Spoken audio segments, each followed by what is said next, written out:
In the quiet town of Ravenshire, nestled between rolling green hills and dense oak forests, there lived an old clockmaker named Elias Grimshaw. His workshop, Grimshaw's Timepieces, stood at the heart of the village, its wooden sign swaying gently in the wind. Inside, countless clocks, big and small, ornate and plain, ticked in perfect harmony, filling the space with a rhythmic symphony of time's passage. Elias was no ordinary clockmaker. Legends whispered that he could craft time itself, bending its flow in mysterious ways. Some said he had once repaired a broken pocket watch for a dying man, granting him an extra day to bid farewell to his loved ones. Others claimed that those who sought his wisdom left with a newfound purpose, as if he had shown them the true value of their fleeting moments. Despite these rumors, Elias kept to himself, working late into the night with his apprentice, a bright-eyed boy named Oliver. One chilly autumn afternoon, a young man named Victor Henshaw arrived in Ravenshire. He was a scholar from the city, his head filled with grand ambitions, but his heart burdened by a gnawing sense of restlessness. Victor had spent years chasing knowledge, wealth, and status, yet he always felt as if something was slipping through his fingers.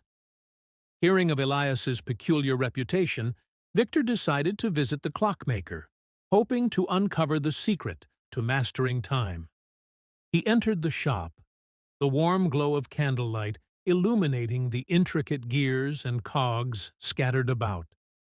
Elias looked up from his work, his sharp blue eyes studying Victor carefully. "You seek something, young man," he said, in a voice as steady as a pendulum's swing. Victor hesitated before nodding. "I feel like I'm always running out of time," he confessed. "No matter how much I accomplish, there's never enough. I want to know how to control it, to make the most of every second." The old clockmaker smiled faintly. "Time is not meant to be controlled, only understood," he said. He gestured toward a peculiar clock mounted on the wall, a beautiful yet strange creation, with two hands moving in opposite directions. Victor frowned. "That clock is broken." Elias chuckled. "Not broken. Different. One hand moves forward, representing the future. The other moves backward, reminding us of the past. Most people spend their lives fixated on one or the other, never truly living in the present." Victor's brow furrowed. "Then what should I do?" Elias reached under his workbench and pulled out an old, dust-covered pocket watch. It was unlike any Victor had ever seen, with golden filigree winding across its surface like delicate vines. He placed it in Victor's hands. "This watch is special," Elias said. "It does not measure time in hours and minutes, but in wasted moments." Victor's eyes widened. "Wasted moments?" Elias nodded. "Every second you spend in idleness, doubt, or regret, the hands of this watch will tick forward. Every moment you use wisely, they will slow. Carry it with you for a week, and return to me with what you have learned." Victor, intrigued yet skeptical, tucked the watch into his pocket and left the shop. That evening, Victor sat in the village inn, absent-mindedly fiddling with the watch as he sipped his wine. He had always considered himself a man who valued time.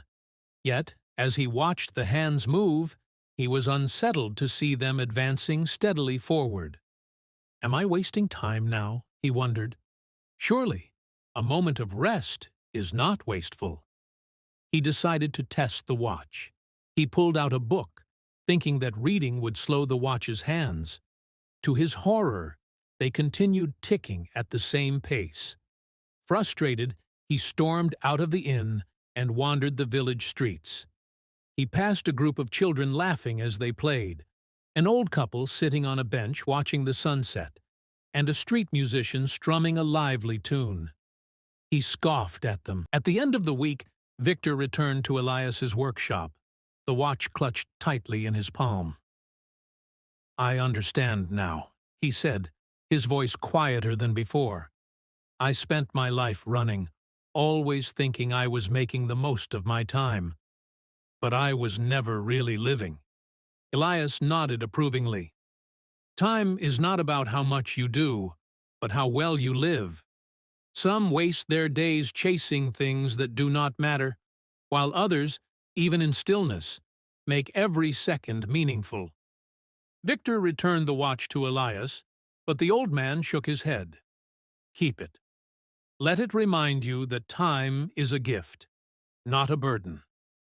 From that day on, Victor lived differently. He no longer rushed through life, nor obsessed over controlling time. He found joy in conversation, in laughter, in moments of quiet reflection. And as he did, the hands of the watch moved slower and slower, until, at last, they stopped completely. For Victor had finally learned the truth. Time is never truly wasted when it is lived with purpose.